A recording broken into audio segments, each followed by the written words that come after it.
તો સુરતમાં ગુજરાત ફર્સ્ટના અહેવાલની મોટી અસર વર્તાઈ। સુરતમાં જર્જરિત ઇમારતો પર તંત્ર દ્વારા તબાહી બોલાવાઈ। જર્જરિત ઇમારત અંગેનો ગુજરાત ફર્સ્ટે અહેવાલ પ્રસારિત કર્યો હતો। ઉધનામાં ઝૈનબ મંઝિલના 10 ફ્લેટ સીલ કરવામાં આવ્યા। પાણી અને ડ્રેનેજ કનેક્શન પણ કાપી નાખવામાં આવ્યા છે। દીનદયાળ એપાર્ટમેન્ટનો એક ફ્લેટ સીલ કરાયો। બંને મિલકતોને વર્ષ 2018માં રિપેરિંગની નોટિસ આપવામાં આવી હતી, તેમ છતાં તેમના દ્વારા અવગણના કરવામાં આવી।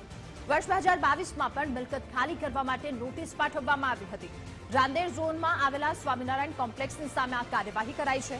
કોમ્પ્લેક્સમાં 50 ફ્લેટમાં 250 જેટલા લોકો વસવાટ કરી રહ્યા છે। પોલીસ બંદોબસ્તની સાથે પાલિકાએ પાણી ડ્રેનેજ કનેક્શન કાપ્યા। રાંદેર સ્થિત જર્જરિત 4 માળનું રઝા એપાર્ટમેન્ટ પણ સીલ કરાયું। આ તરફ લિંબાયતની જર્જરિત સુવિધા વિદ્યાલય પણ સીલ કરવામાં આવી।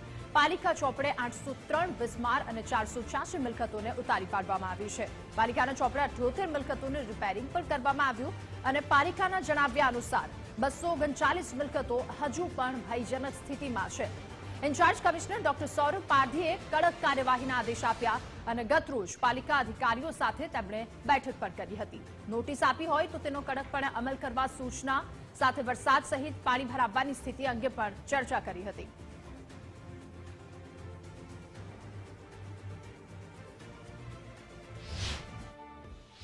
સચિન પાલી ગામમાં બનેલી બિલ્ડિંગ દુર્ઘટના બાદ જર્જરિત ઇમારતો પર સુરત મહાનગરપાલિકા દ્વારા હવે તવાઈ બોલાવવામાં આવી છે।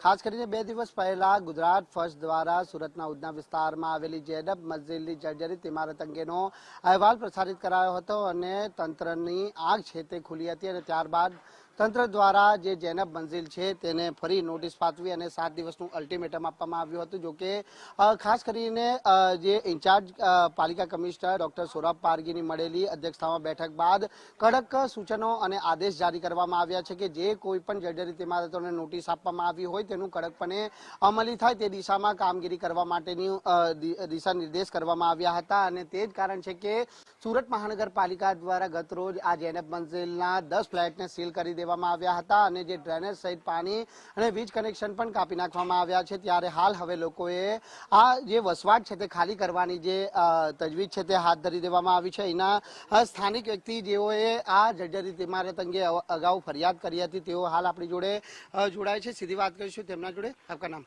मोहम्मद तस्लीम नागौरी।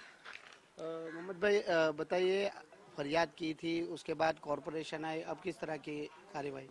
इसमें कल एसएमसी ने इस पे एक्शन लिया है। एसएमसी कल आके इसकी लाइट काट के गए हैं और दूसरी इसका है ना गटर लाइन बंद कर दिया है और इसका अपने ये पानी का कनेक्शन भी बंद कर दिया और सभी को स्ट्रिक्टली वार्न करके गए कि आपको खाली करना पड़ेगा तात्कालिक धोरण पे इसको और इसको तोड़ना है।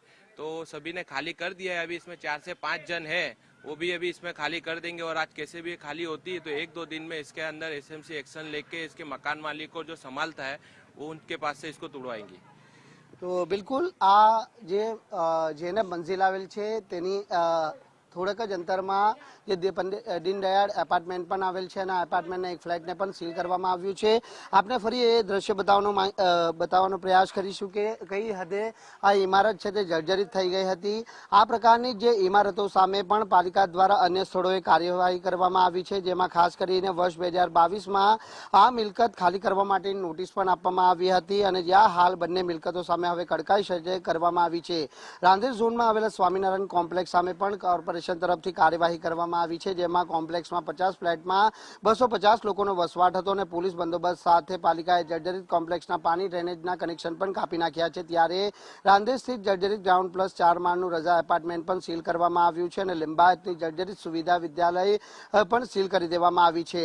ખાસ કરીને જે આંકડાઓ સામે આવ્યા છે તે મુજબ પાલિકા ચોપડે 803 જેટલી બિસ્માર જે ઇમારતો છે અને તે પૈકી 78 મિલકતોનું રિપેરિંગ છે તે હાલ કરી દેવામાં આવ્યું છે, જ્યારે 486 જેટલી મિલકતો ઉતારી પાડવામાં આવી છે। તો આ સાથે જ 239 જેટલી મિલકતો એવી છે કે હાલ જે ભયજનક સ્થિતિમાં છે અને આ મિલકતોને ઉતારી પાડવા માટે હવે સુરત મહાનગરપાલિકાએ કડકાઈ શરૂ કરી છે।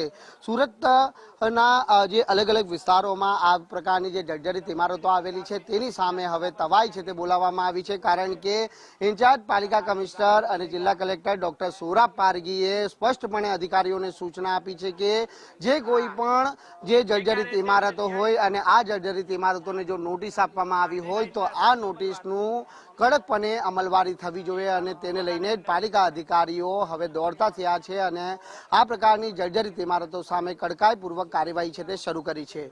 કેમેરામેન અજય કુમાર સાથે રાકેશ બ્રહ્મભટ્ટ, ગુજરાત ફર્સ્ટ, સુરત.